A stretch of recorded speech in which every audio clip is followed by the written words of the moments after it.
Stay hungry, stay foolish. As always, thank you to our sponsor, Zai, building integrated financial services, innovating within their area of expertise for digital native and non-native businesses. You can check them out at hellozai.com. Have you ever felt you're on a roll? Everything seems to be going your way. Time slows and you see clearly. Past the noise and distractions, you're able to zoom in on the essential. You take the perfect action at the perfect time. You instinctively know what to do and you have a profound feeling that you're on the right path. The experience is the manifestation of what our guest calls alignment. Alignment is the congruence of who you are, what you feel, and what you love on a deep and fundamental level with what you do, what you say, what you envisage, and where you are going. Alignment is not about falling in step or conforming to others' expectations, but rather it's about becoming more of yourself, and in doing so, transcending what you thought were the limits of your capabilities. You too, if properly aligned, can reach higher than you ever thought possible, effortlessly and joyfully inspiring others to embrace and follow your vision.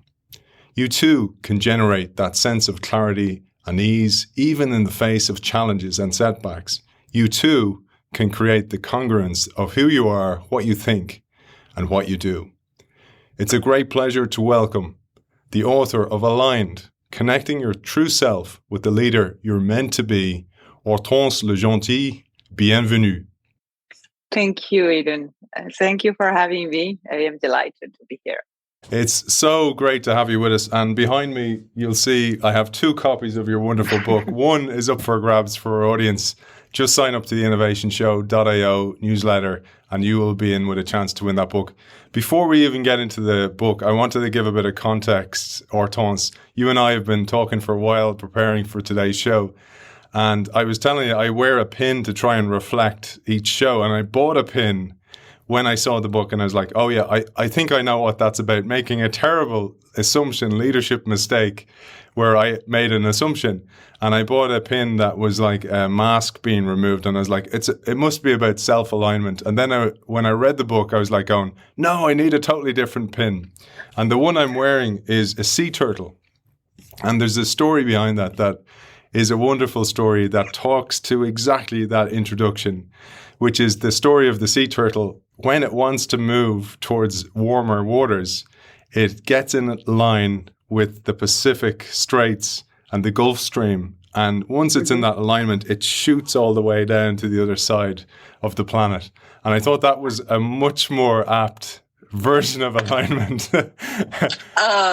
That's great. I just love it. Thank you. Yeah, absolutely. And the context I'd love to talk about is there's a story and something we share deeply in common, which is you do this beautifully in the book, your history and your past and your discipline as an equestrian rider. So you've had this amazing experience and it's left a mental model that's very useful for the rest of your life. Maybe you'll tell us a bit about that and then we'll get into the book.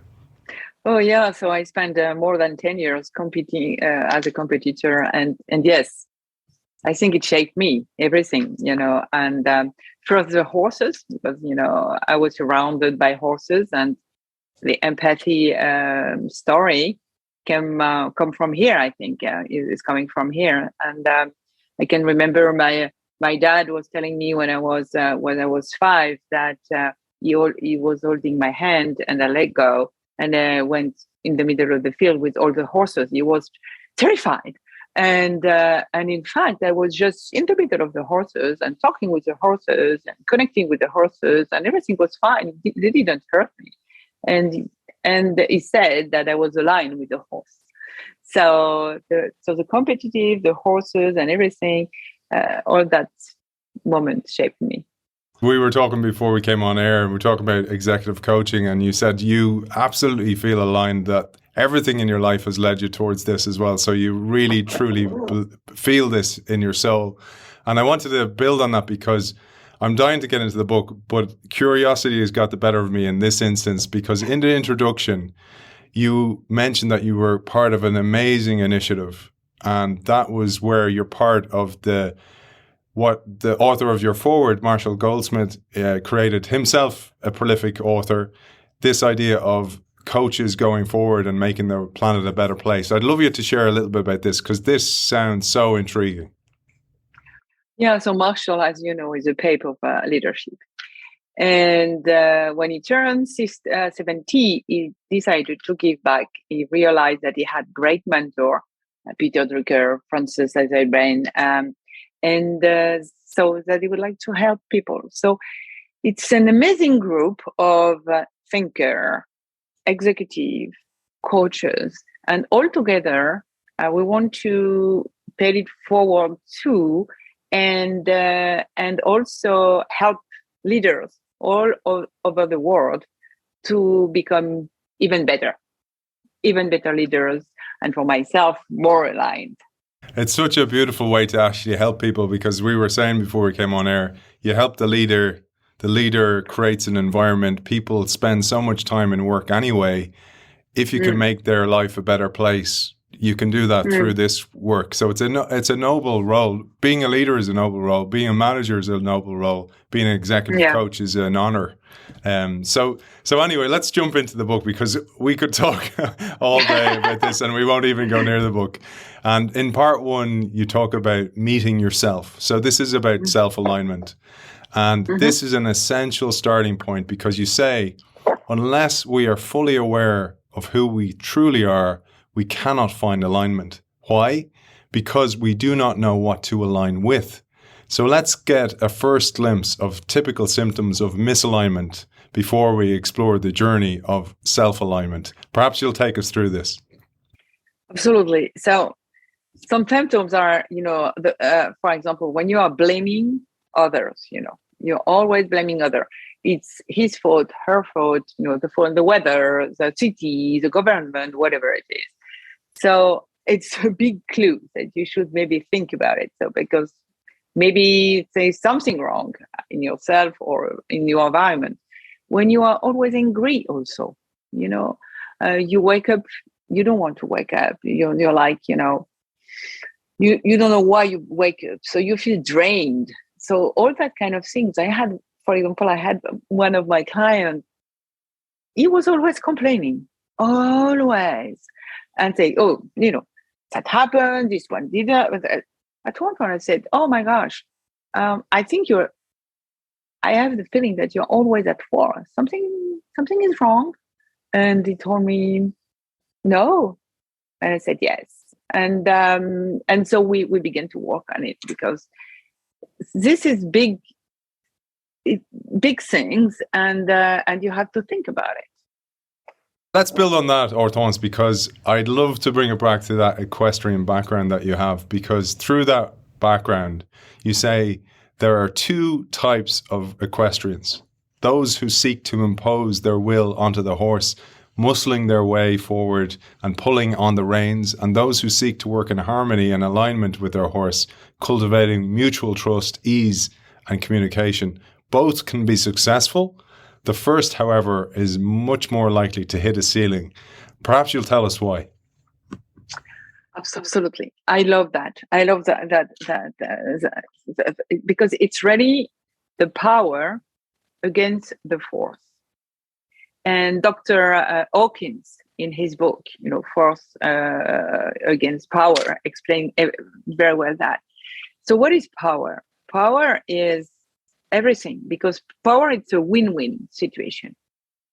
It moves everything, because power, so if you will go back to the rider, is a rider who can connect with the horse, listen to the horse, and with the rein, so you know that you communicate with the rein because you are on the horse, you are too, and the legs and everything. So you have to feel and to adapt your communication to the horse, the mood of the horse, in order to be able to do what you want to do, what you want the horse to do.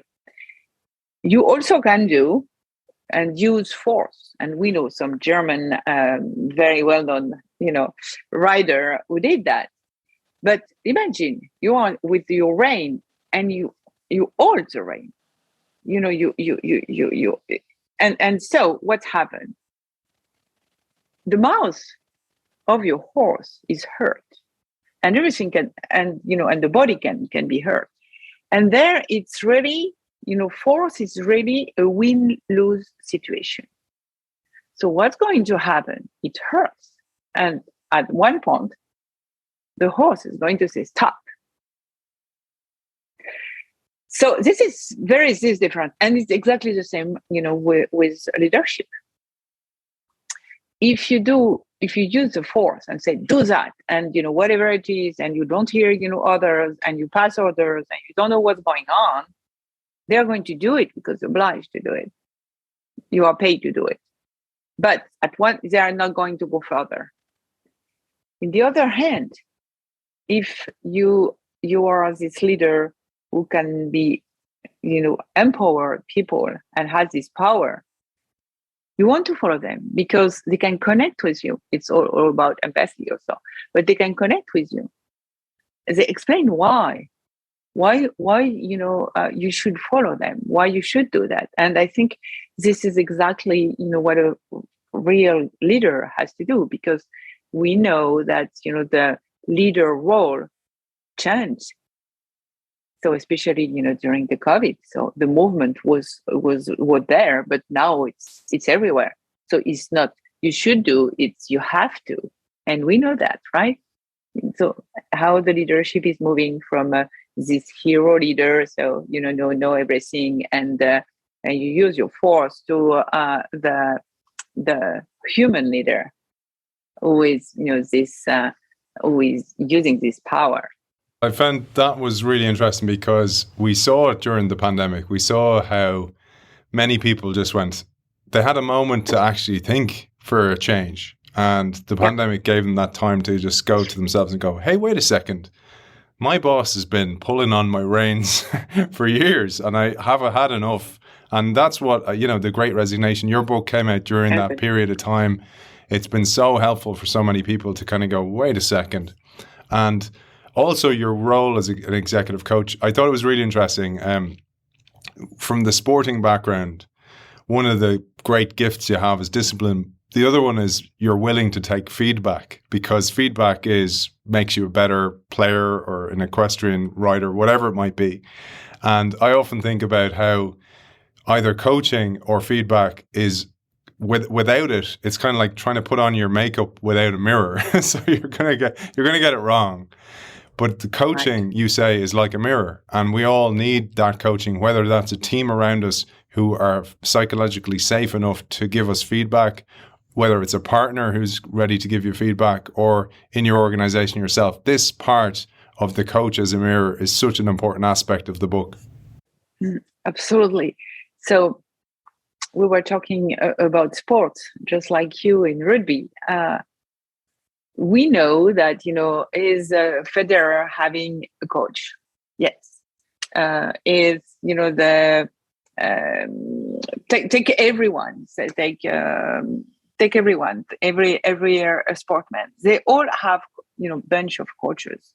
So there are their physical therapists, the psychologist, the coach, a chef very often, and you name it. So why a leader doesn't have a coach?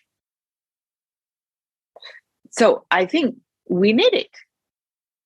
We don't like sometimes, to have feedback, back to the time I was competing. Of course, when I failed, I was not very, very, very happy. So I needed a little time, to digest everything and to hear really what my coach has to tell me about it, because, it was my fault. It was not the fault, the fault of my horse. So obviously, so this is so important, the coaching, the feedback, and get the feedback. But it's very hard because, again, a leader, thinks that maybe he should know everything, but he doesn't, as we saw during the pandemic, by the way. So, and it's really this, this work and this, and the person that have a step back can effectively give you a real feedback. How did you look? What it looks like, and help you to grow and to be better. If not, you go to continue your pattern, and anyway, in life we evolve. So either you go up or you go down. So you choose, but you never stay like that, never. So this is the importance of having a coach. I found it really interesting. I'm sure you see this as well, when the chemistry session between you and your client is really important as a coach, to actually make sure it's the right fit, because it's not always the right fit. But what's also interesting is if the organization tells somebody they need a coach and they've given them a coach, that doesn't always work, because sometimes it's not the person's choice. And often there's a pushback. I'd love you to share this, because sometimes people go, why do I need a coach? Did I do something wrong? And you're kind of going, no. The fact that the organization is investing in a coach in you is a sign of trust, and they want you to go further. And there's often that conflict that happens. Absolutely. It's very, very often that I had that. And first, talking about people who you find a coach first. And this is so important what you tell me, because as a coach, you cannot coach someone who doesn't want to be coached. Who doesn't want to work on himself or herself and be better and evolve.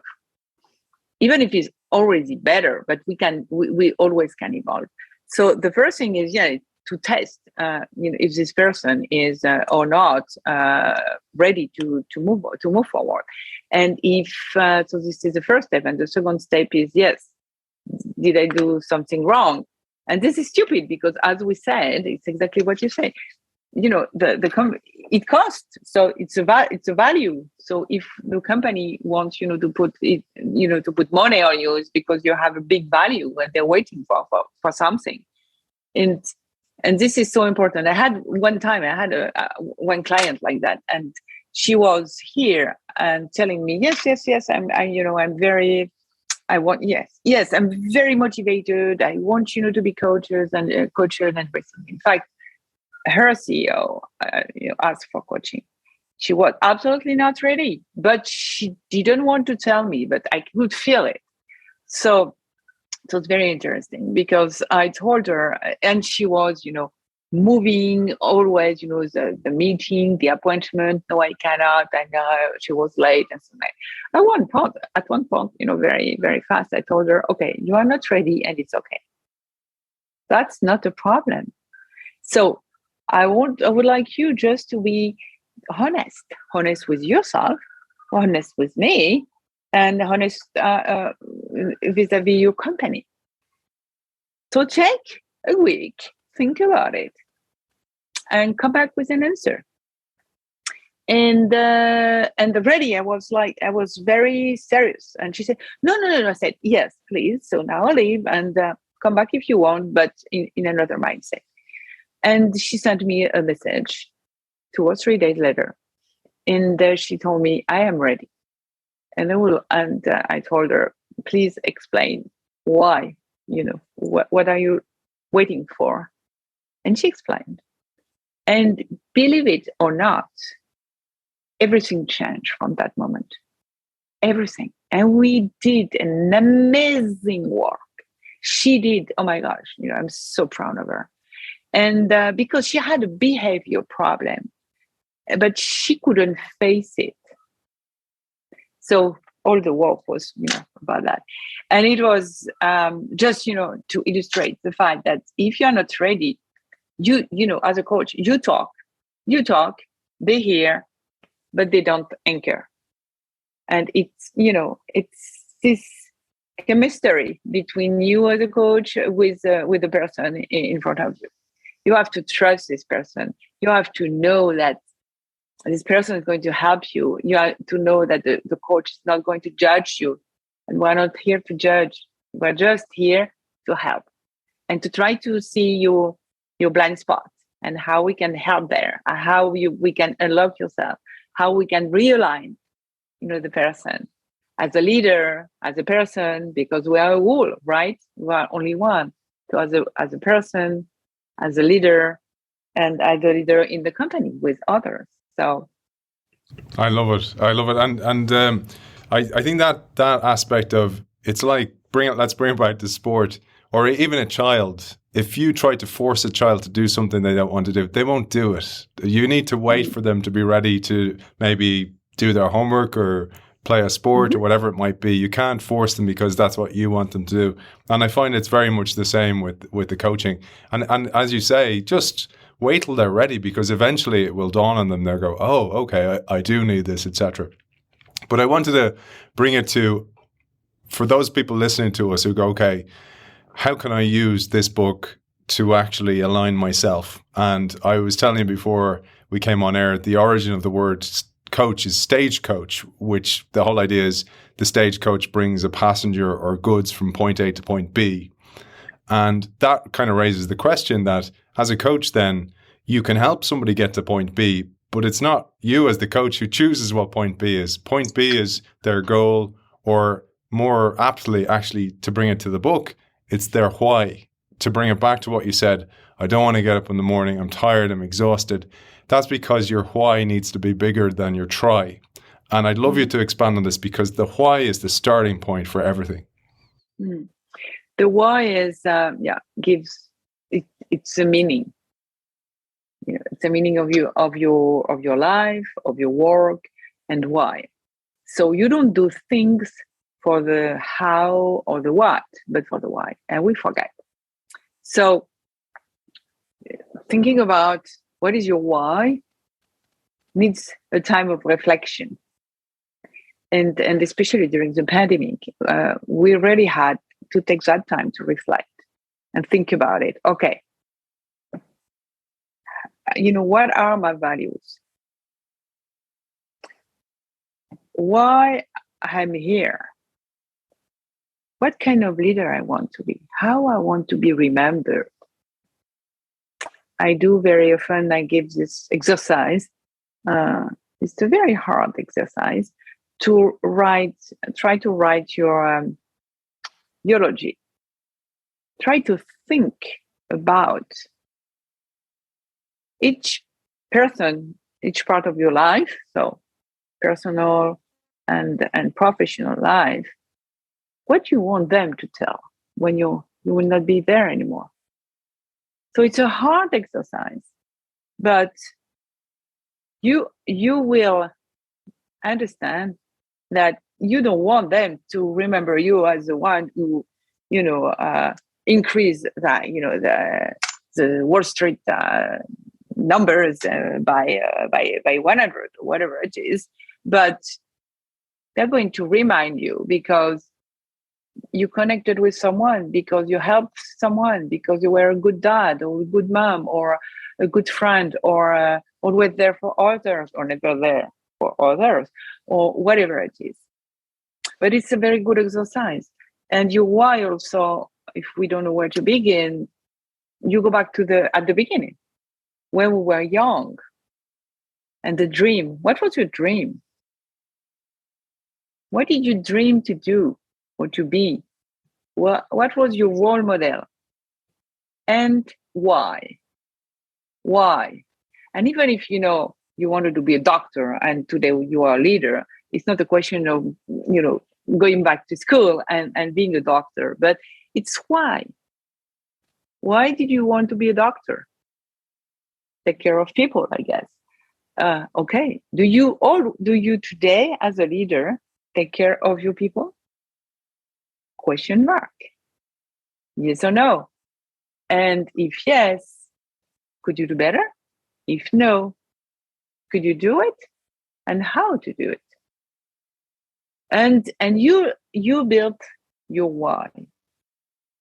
And this is how, so you reconnect, in fact, with really yourself. Because if you don't remember why, again, power and force, you are going to do things with force. So you can make it for sure, but with force. So, and you have all your environment is going to feel it.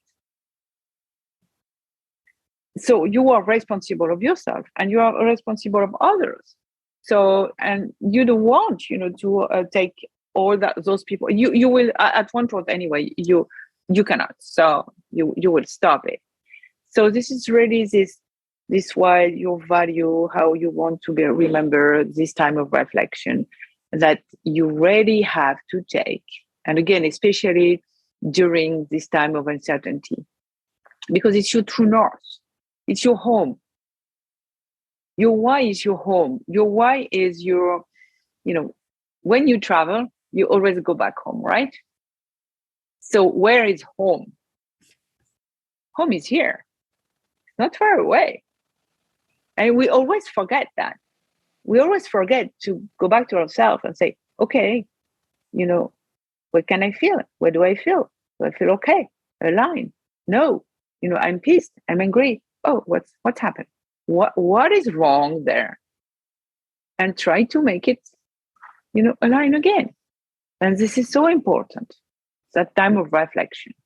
I think that's important. You said the way you said, try to align again, because you will go off track all the time consistently. There's a great quote by the Greek philosopher Heraclitus. It's 544 BC. He said, and bear in mind the language at the time was very masculine. He said, no man ever walks in the same river twice, because it's not the same river and he's not the same man.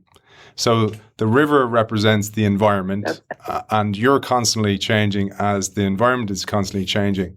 And you recognize this in the book as well, because you share an exercise that French novelist Marcel Proust answered at age 13 and then again at age 20. And it has a huge relevance to alignment. I love this exercise. Perhaps you'll share this one with us. Absolutely. So I just love it also, because when you ask a question like that, who you want to be, what is important for you, you always try to refer to, the rational mind, to the left brain. And in fact, no, there is no right answer. The right answer is your answer. So we have to shut up this one and open, the right one. And how you do that? By using metaphor, by using picture, whatever. And for example, I ask what vehicle you want to be. And one of my clients said, I want to be a car. I said, okay, what kind of car? And he told me, he pictured me a Bugatti. I said, okay. And he said, yes, but a tuned Bugatti. Okay, so why? Because I want it very special, because it's elegant, because I can take people in it, because I can take my time and drive and things like that. Just telling that, you know a lot about this person. You know that this person nice things, but the comfort, but he wants to include people. He wants to be there for others and make the environment nice and take his time. So just by asking this question, and if I ask, what kind of piece of water you want to be, and one of them answer me, I want to be La Seine, the river in Paris. I said, okay, why? And the why was because it's beautiful. I said, yeah, but it's dirty.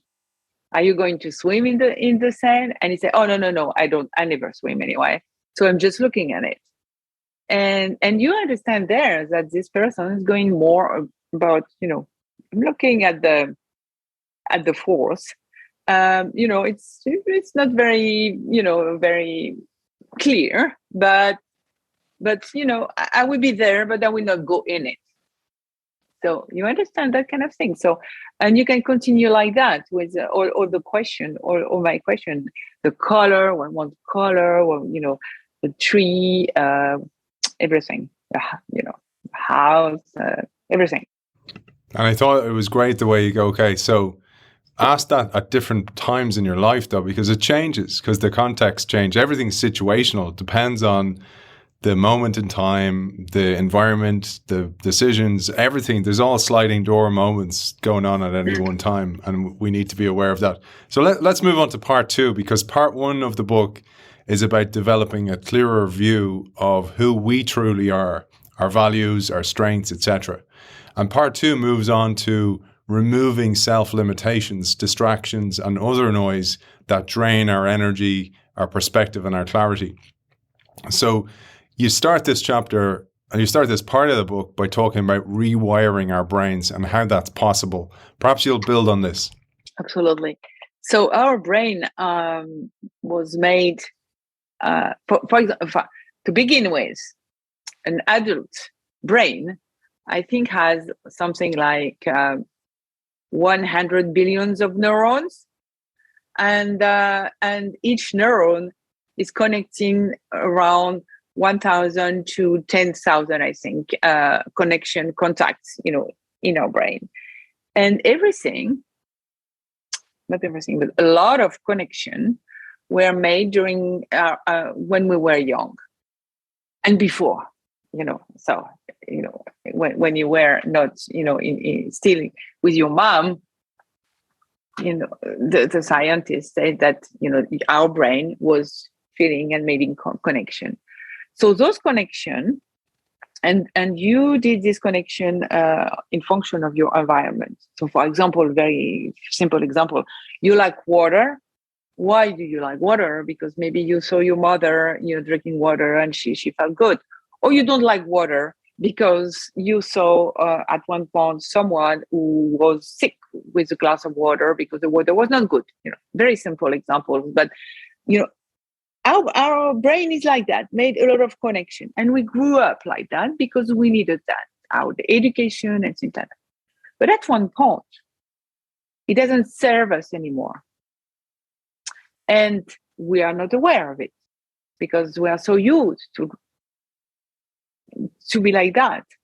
And as you said before, we are in a journey, and the alignment is a journey also.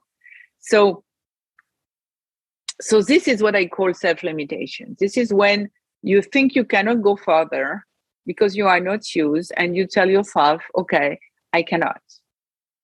No, I cannot do that. I cannot be that kind of leader. For example, when we're talking about women leader, my clients very often say, emotion doesn't belong to the arena, the corporate arena. Why do you want me to, to be vulnerable? I say, because, people need that. And because this is how you're going to get the power. You're ready yourself, the best, you're going to be the best version of yourself, because your leadership is evolved. It's another subject. But just to come back to this part of rewiring your brain, it's that it's okay. So it doesn't serve me anymore. For example, to think about, I cannot be an emotional leader. Okay, this connection is there because you were raised like that. The education, everyone told you that doesn't belong to the corporate arena. Okay, but now you think that you want to change, and that could help you. Yes, but you have to think why, because you think that it's the right way to go now. Okay, and what could happen? That could happen that I could help others and empower people if I can connect with others. Okay, so we go over fears, and I'm not giving you all the tricks, but anyway, at one point we decide, okay, we change direction. So it's really like, it was connected, and we're going to take another direction. And so like a new muscle, you have to work on it, right? Because it's not because we decide just now together that you're going to change that connection, that when you're going to leave me, you will forget. So as you want, to exercise, for example, your arm because you had an accident, every day you reflect on it and you check with yourself, because I always say that I recommend to have your own self-reflection every day, and your one-on-one with yourself. So important. And you think about it and you write it and say, did I do my best to be this human leader, for example. And like that, your brain remember, and oops, poof, and you put back this neuron, this connection. It's everything is about neuroplasticity. For years, we thought that scientists thought that our brain was fixed at one point, and the brain is so beautiful. So it's a machine that we don't know. So and no, it's all about neuroplasticity. So you can do it. And I can tell you that in my clients, I had clients young, 35, I think was maybe my youngest one, because he was an entrepreneur. To, I think the oldest one was maybe 65, 67, maybe more. Never tell me exactly, doesn't matter. But just to tell that you can make it. And this is all about rewiring your brain. And I found the example you gave in the book was beautiful, where you talked about your horse. So your horse was fearful of water, for example. And what I thought there was actually, oftentimes when a coach talks, they talk about actually the inner child. But you were actually talking about the inner foal here. So the baby horse, and how the baby horse came across and became fearful of water at some stage. So you had to actually revisit the source of the fear. So I'd love you to share that. But also, I just want our audience, because many of our audience work in innovation or change within large organizations. And we forget that everybody within the organization has a different temperature for fear. So they have fears that are different, but often most resistance is actually driven by these fears. So it's very difficult, and it's why 75% plus of digital transformation or any transformation efforts fail, because we fail to connect with the individuals behind the organization, because they all have individual fears and they can resist very, very fast. And that fear, it's often driven by fear. 100% right. Yeah, absolutely. So it's all about fear. So I didn't talk about that, right? But yes, it's coming from fears. And for example, this person was always angry. At one point, I asked her, I have the feeling that you are always at war. Is it right or wrong? And she said, right. And I said, why? Are we at war? And she said, no. Okay. Do you remember anything about it? And, someone, when we talk about that, does it ring any bells? And she told me, of course. My parents were immigrant from a country where was at war. So during all the, lunch and table at home, my parents, my grandparents, everyone was afraid. I was telling, be careful outside, be careful there. People are not, people are going to come and everything. And he said, oh, okay, so we know where it's coming from now. And we work on, on this fear, because in fact, it's a fear. That's why, the behavior behind this behavior, you have the fears. And these fears at that point was that someone wanted to do something bad. And so we came back to the origin. And we did this work to think about, does it help you today? And is it your story or the story of your parents? And we agree on that it was the story of her parents. And if she could let go, she would be free. And if she could be free, she could be happy, because she was not happy. When you think that, everyone, wants to hurt you, you cannot be happy. So, yeah, so there is always a story behind the story and behind the fears. Yeah. And now when we talk about, this human leader also, same. Because sometimes, not sometimes, that's normal. We are human. We have fears. This is okay. This is normal. And, if we want to move from one point to another, so to this hero leader, to the human leader, okay, but how we do that? Because you have these fears. You were successful before doing that. How can we change? And, if I change, if I show my vulnerability, as we saw before, we talked before, or, if I ask others their stories, what's going to happen?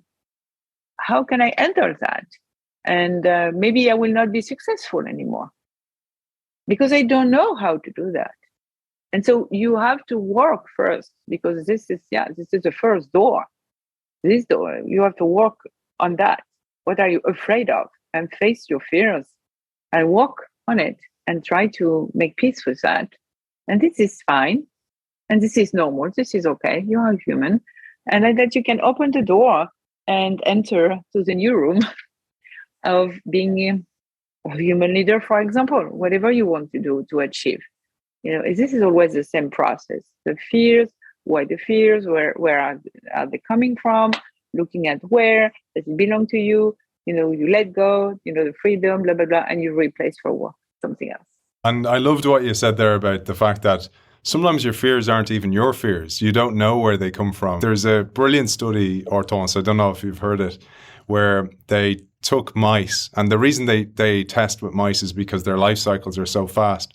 And they took one batch of mice and they put little brain scanners on them, little fMRI scanners to scan their brains to see fear factors. So see the amygdala part, the fear factor of the brain light up.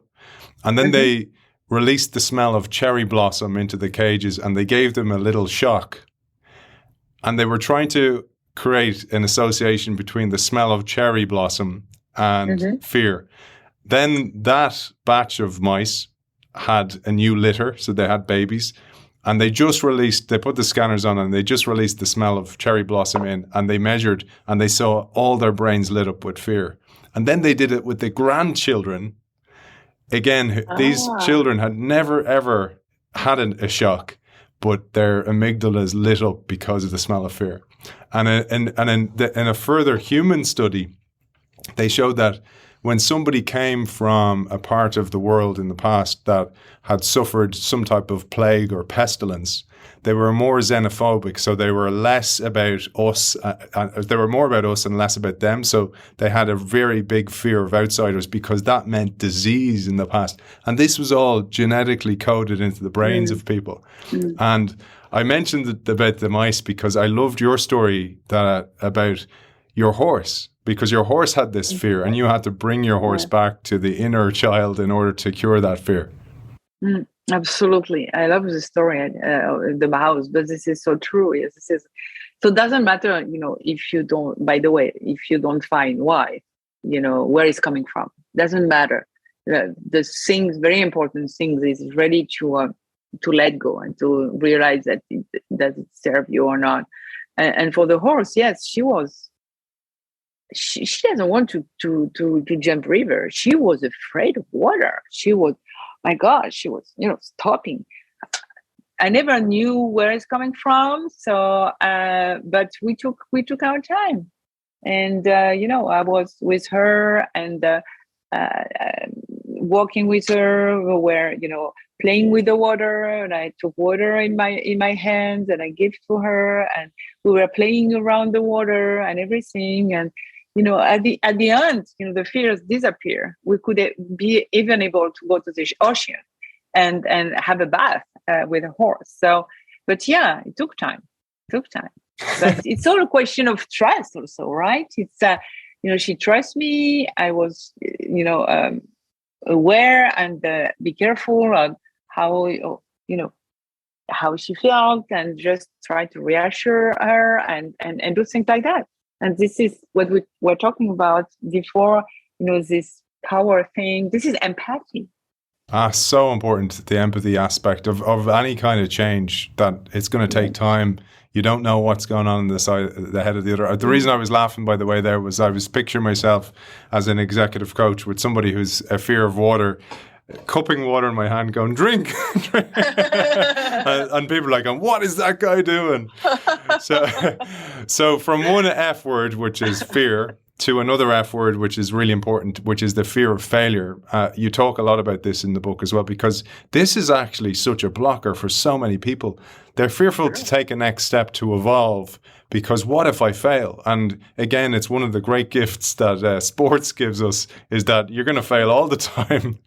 So you got to try. You got to try. You know that as a driver, as a rider, we once said that you have to fall 100 times before being a good rider.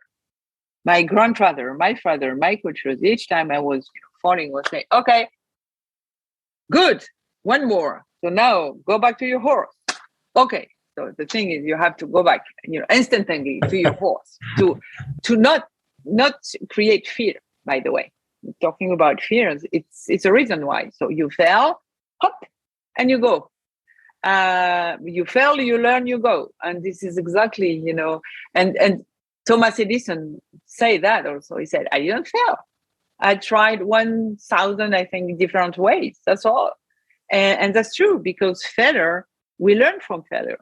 And failure is because we try something.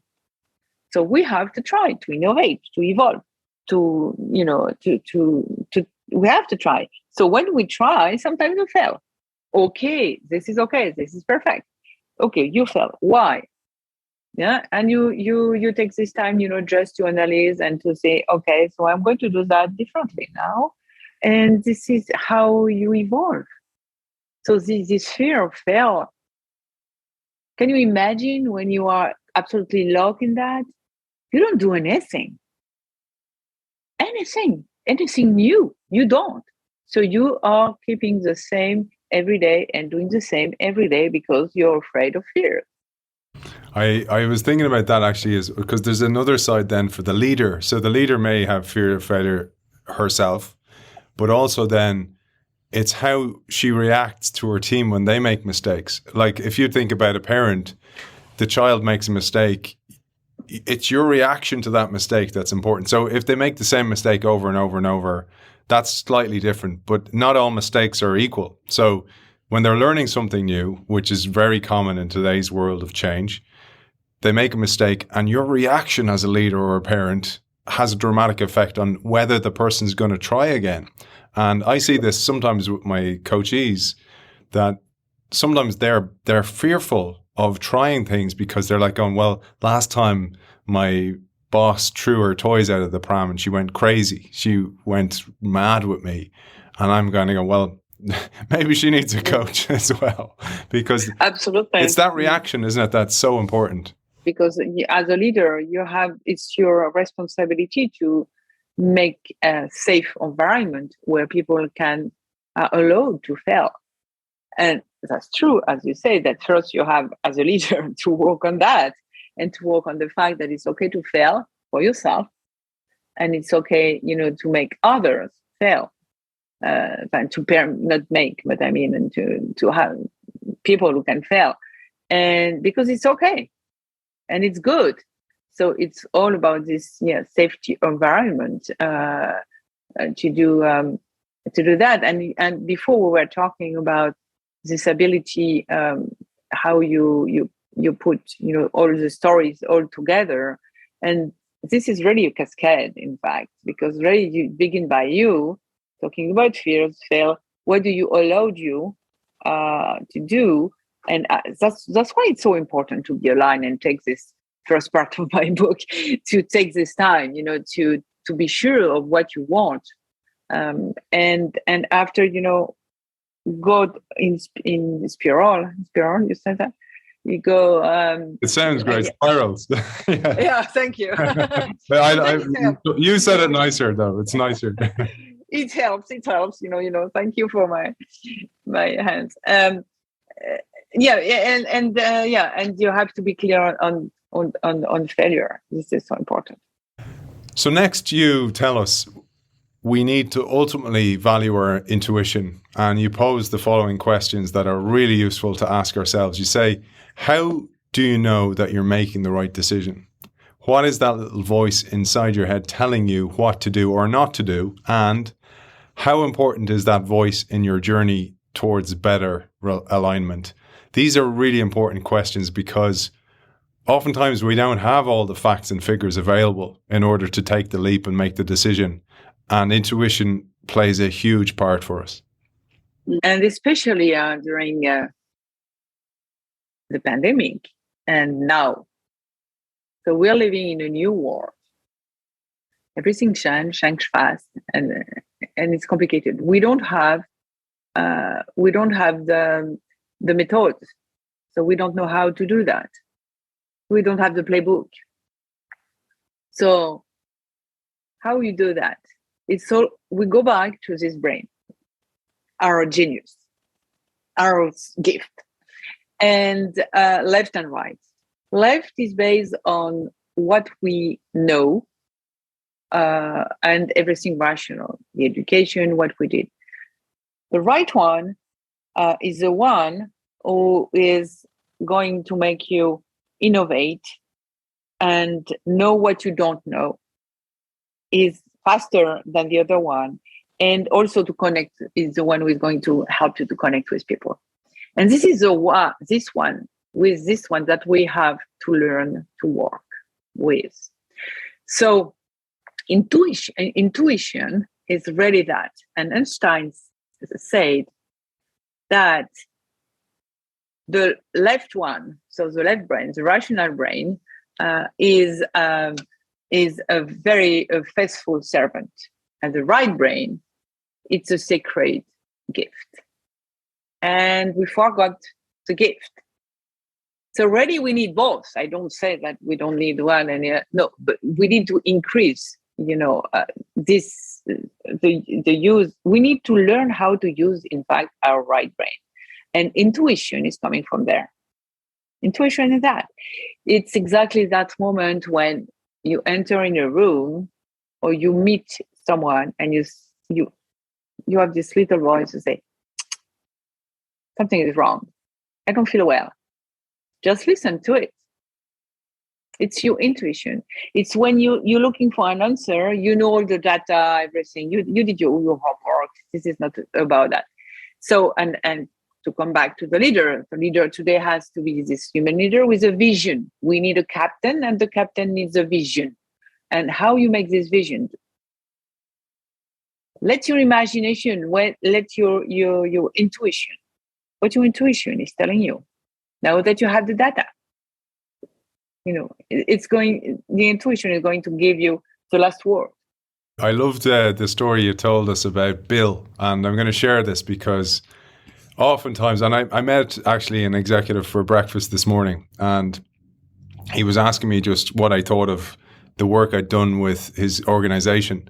And I said, the biggest challenge is time, because your guys are so busy that you don't have time to actually think. And when you're so busy and you don't have time to think, you cannot be innovative. You don't have any mental capacity to do so. And you talk about this, the importance of claiming mind space. And in the book, you explore the importance of intuition, but then you go into reclaiming some mind space, which is an absolutely essential part of life to actually survive the rate of change that we're going through. And I'll start you off here with a quote about Bill. You said, Bill never stopped. The CEO of a financial services company, he went from meeting to meeting, from plane to plane. His schedule was always full. His head was full. Mind racing, he came up with idea after idea, never stopping to consider which might be worth pursuing and dropping initiatives as quickly as he started them. Always rushing, he acted before he considered what was the most important or when action was needed at all. Convinced that he knew what his collaborators meant to say before they even finished their sentences, he kept interrupting everyone to speed things up. Yeah, get on with it, get on with it. Amid all that inner noise and agitation, he had lost touch with himself and with his intuition. And this is so important. We very rarely, in the bid to execute all the time, very rarely take a step back and kind of go, wait a second, am I doing the right things in my organization and in my life? And have I got my priorities straight? This claiming mind space that you talk about is so essential. This is everything. So we were talking before about it, but this time of reflection, this time, you have to find the right reason. And rushing is not the right one. We know that we have things to do. We know that, of course, we're working with people who are always in a hurry because they have to do a lot of things. But if you don't take that time, if you don't take this ritual of checking how aligned you are, often in a day, chances are that you are going to go the wrong way at one point, or you are going to go so fast that you're going to miss something, miss someone, or something like that. And so this time of reflection that is so important. So in the morning, when you leave, before leaving home, when you wake up, to go back to your self-reflection, what you decided, your alignment, what are your priorities, are you good at that? And at the end of the day, go back to that, that list of priorities, values, and see and revisit your day and say, did I do my best today to align that with my values? Oh no, okay. So this is okay. Don't blame yourself. You're human. And you go, for the other day with your brain thinking about it. And you're going to be better and better at what you decide before. That's why, we're talking about before, but that's why it's so important to know with what you want to align yourself, right? Your priorities, who you are. And also, this is the only way to be aware of a mistake that you could do. Listen to your intuition. Or you need to connect with others as a leader. So if you're talking or not listening with someone, with your team or whatever, and you continue, so you don't stop and make a time for them to express themselves, or you to understand and to see, oh, this person looks very tired this morning, what's happened? And take the time to connect, because you're going to miss something. And you cannot, and the case of Bill, it was exactly that. It was exactly, he was doing a lot. And at one point he was exhausted. And he told me, Hortense, I don't understand why. I explained, I said, we should do that. And it's never done. Guess why? Because people didn't want to connect. He didn't connect with people, with his team. He was just passing order. He was there, open the door, don't close the door, and he go back. Yeah. So, as a normal person, how do you react to that? You just say, "Okay, bye bye." You open the door, and you say, "Okay, easy, bye bye." Okay, you close the door. So you can connect with others. So, but he was not aware of that. He was very courageous. He was walking like crazy, but. And he had vision, but he never stopped to connect. So when he was aware of that, we work on that, connect with others. And especially now, with this time of being this human leader is so important. So we need you as a human. So if you run everywhere, you are not going to have time to see, the little boy, sitting here and looking at you. Again, bringing that back, Bill was almost like the horse, pulling on the reins, forcing people, using authority rather than actually inspiring them, as you said earlier on. And, my own practice, I love this. I'll share it with you because it's a French term. I call them a mental amuse-bouche. So an amuse-bouche mental, where you actually just clear your palate. So rather than going from meeting to meeting, you'll do your meeting. I'll do stuff like listen to some music, or I'll do a puzzle, a mental puzzle, read something in a book, just a few paragraphs, not much, but just to go, just breathe and take a moment and give my brain a break, because that's actually a skill. Like we learned that in sport. You don't just keep training the same muscle every day. The muscle will eventually tear. You got to give it a break, and it's during the break that it actually grows and it gets stronger, etc. But I wanted to bring it to a really important aspect that you talk about, which is, okay, self-alignment, and then we need to align ourselves with our environment. Because I once worked in a legacy organization, Hortense, and I remember when I walked in, I could feel a void. There was like this emptiness, and it was full of people. And I was like kind of going, what's wrong? And I was like, I was wondering, is the ceiling too high? What was wrong? I was like going, maybe if to bring the ceiling down and make it a bit tighter, the energy you could feel it. And I went on to realize, I didn't last very long there, but I realized actually it was the lack of psychological safety. There was fear in the air. People were tense. They didn't really like their jobs, and everybody lived in this state the whole time. And I didn't do the work that I'm now aware of from your book and from many others that I've read since, to look out for certain signs before I even joined that organization, to ask the right questions. And this is such an important part of your work, is aligning yourself with your environment and the people who work in that environment. I just love your example, and asking the right question and asking yourself also why. If your driver, the last example that I had is, if your driver is, oh, I'm going to take this job because this job is going to give me more money, I will win more money, I will be more powerful, or things like that, or the company is biggest, whatever it is. It's not the right driver. Your why is your driver, don't remember.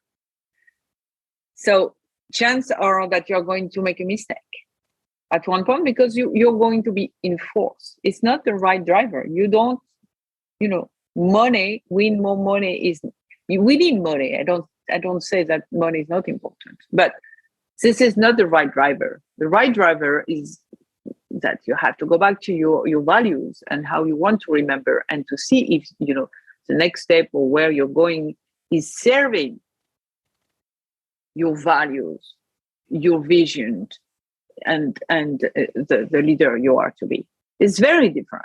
It's absolutely very different. And your intuition is going to tell you or feel, oh, it's not good.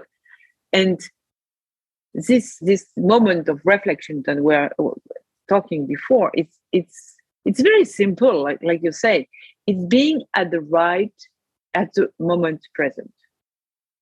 It's being here, not behind, not before, but here. But it's very difficult because our mind, our mental, just love talking. Blah, blah, blah. You didn't do that. Oh, you did that right. Oh, no, you didn't do that. No, this is not good. Oh, no, next time. Yeah. Stop it. Just stop it. It's, meditation is about being at the present moment. It's a name, but it's all about being at the present moment. And how you do that? Yeah, as you said, listen to music, listen to the word, to the music. Don't let your mental go, by the way, because if you listen to music and your mental go, no. The tricks is ready to be at the present moment. Be aware of your breathe, how you breathe. Be aware of your body, or things like that. Be here, be grounded. Be at the present moment. And it's going to help you to stay aligned, so to keep your true north where you decide to go, right? And so it's very important. I'd love to move on to part 3, because in part 3 you discuss how we can leverage the personal alignment that we've already aligned with. So we've discovered and explored our personal alignment to move on to be a leader and foster a collective alignment, and thereby boosting our effectiveness as a leader in an organization, for example. And you tell us here, aligned leadership comes not only from the congruence of who you are with what you feel and what you think, but also with what you say and what you do in your relationship with others. And you advise us here that a good journey, a positive journey, starts with communication. And this communication, I see this all the time with leaders. They think they've communicated because maybe they've said it once or twice, but they need to say the message over and over and over and over. And you say good communication involves sharing a clear and inspiring sense of purpose and direction, formulating a strategy on how to get there, and clarifying everyone's role and contribution. It is through these 3 elements that you're likely to get the best out of your team and be an even more effective and inspiring leader. So this goes from figure out your own why to go, let's start articulating the collective why. It's gone from your driver, your why, your values, who you are.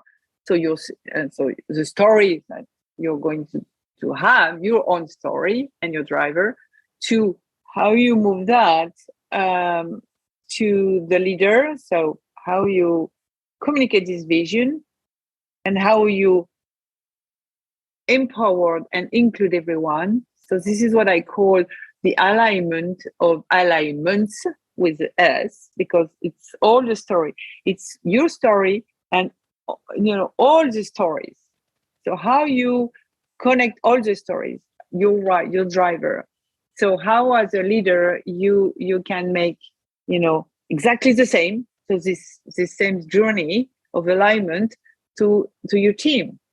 They have to do the same, and you have to take this time to make this time to connect. And for that you have to know people, take time to know really them, who they are, what they like, what drives them.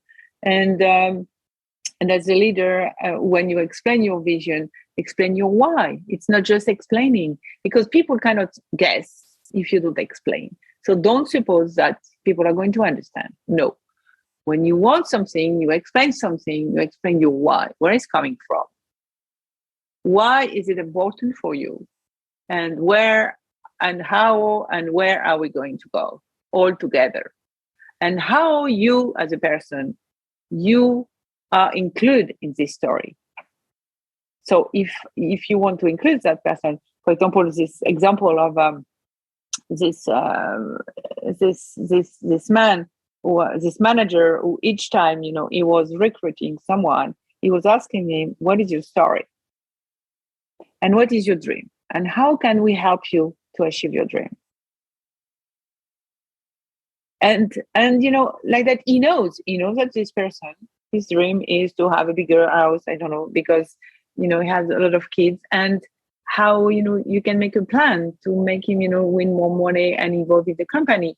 And so each time he's going to come to work, it's the person going to come to work for making step to her dream, and not for only for the company. It's not the same. It's really that part, make a family, make why you are here. We saw that a lot, by the way, during COVID, when we saw the frontliner so devoted to people, so here for people, listen, be here, when they serve others. And this connection with people was unbelievable. So this is so important. This is not easy to do, but this is important to take the time to do it. And this is a journey we are on today, I think. And this is why the leadership change. And when you begin, when you are a leader, you have to understand, like it's like you, I'm sure in the rugby, you move from player to coach. You are sitting in the bench or on the bench. So you're here, you're sitting. So don't try to take the ball. You are here not to play, not to be on the field, but to look at others and to see if all your guys are okay, playing okay, and are physically okay. This is your job. And how we can help them. If one of them, is coming one morning and, with a bad figure, face, and something happened, you're going to ask him, what's happened? What's wrong? Okay. So what can I do for you? Okay. Maybe you cannot do anything because it's not about fixing. It's another subject. But yeah, it's because they're afraid. The leader are afraid sometimes to ask this question. If something bad happened, what should I do? Nothing. Just listen and make the space that people can express themselves. And so yeah. So and this is how you're going to make this alignment of alignments. So this connection of stories to make a big movie. Yeah, I love it. I love it. And I love that you brought up that whole idea of, so you were a player, you were a great player, now you're a coach. You can't play anymore and you can't scream at the players anymore. You got to prepare them. And then you become, like you say in the book, a facilitator or an orchestrator. You're like the chef d'orchestre on the sideline. You can't make people do things, but you can guide them. And I think that's a beautiful way, like you do finish the book with this. You go, it's the art of letting go. You can't grab those reins as an equestrian rider too tightly. And you share the following quote that I'll quote.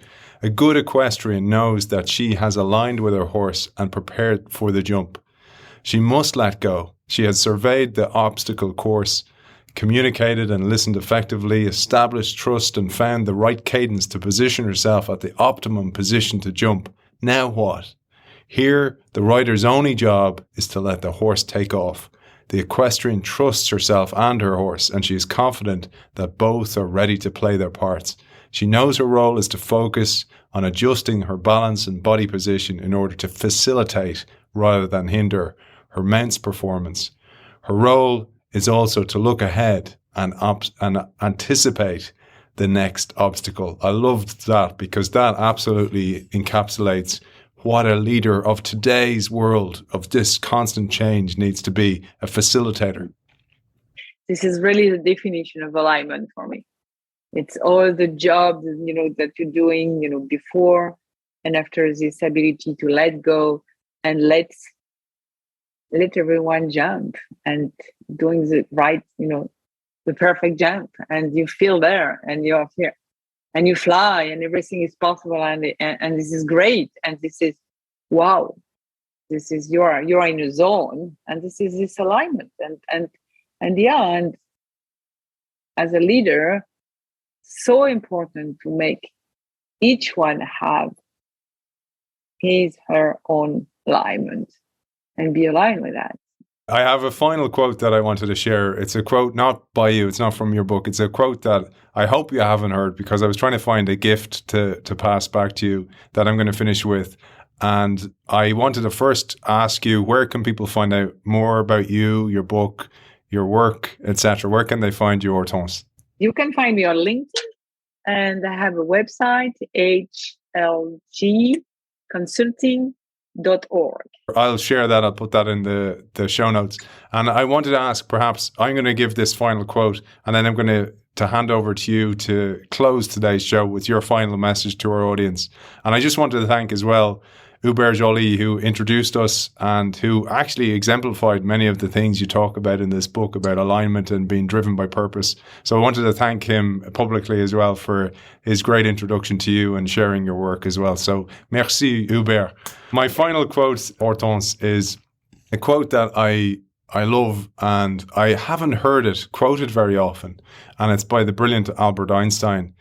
He said, "When you examine the lives of the most influential people who have ever walked among us, you discover one thread that winds through them all. They have been aligned first with their spiritual nature and only then with their physical selves." I love that quote. I think that quote is so profound and meaningful and aligned to your book, to the alignment of alignment that you hope that we all achieve. And I wanted to thank you immensely for your time today. And perhaps you'll close today's show with your final message to our audience. And before we do, actually, just want to remind our audience, I have a copy up for grabs of this brilliant book, Aligned, Connecting Your True Self with the Leader You're Meant to Be, by Hortense Le Gentil. Just sign up to the innovationshow.io newsletter and you'll be in the chance to win that book. Over to you, Hortense. Thank you, Aidan, for giving me this chance to talk about alignment. I'm delighted to be there. And I would like to say to everyone, stay aligned. Don't be afraid to be yourself. Because anyway, everybody else is already taken. I think Oscar Wilde said that. But this is so true. So being yourself, and work on this leadership, how you want to be remembered. I think it's a driver. author of Aligned, Connecting Your True Self with the Leader You're Meant to Be, Hortense Le Gentil. Merci beaucoup. Merci, Aidan. And I just want to thank our sponsor, Zai. Zai is a global fintech that's innovating within its field of expertise, building integrated financial services for digital native and non-native businesses. You can check them out at hellozai.com.